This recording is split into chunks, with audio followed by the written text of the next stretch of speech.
السلام علیکم ورحمۃ اللہ وبرکاتہ۔ ہم اپنے چینل گمگول آن لائن قرآن اکیڈمی میں خوش آمدید کہتے ہیں۔ اللہم صلی علی محمد وعلی آل محمد کما صلیت علی ابراہیم وعلی آل ابراہیم انک حمید مجید۔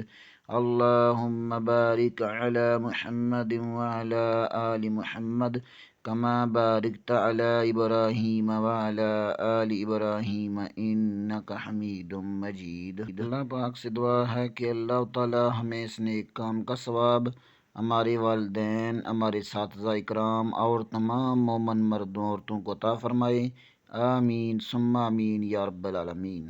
اعوذ باللہ من الشیطان الرجیم، بسم اللہ الرحمن الرحیم۔ آؤ تجوید سیکھیں۔ سبق نمبر 5 حروف مفردات ادائیگی مخارج میں آج ہم مخارج نمبر 5 کی مشق کریں گے۔ مخارج نمبر 5: جیم، شین، یا۔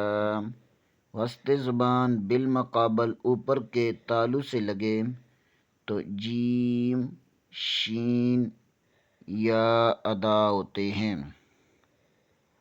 آئیں پڑھے گئے مخارج کی ادائیگی کر لیتے ہیں۔ الف، الف، با، با، تا، تا، سا، سا، جیم، جیم۔ آئیں پیچھے والے اسباق کی دہرائی کر لیتے ہیں۔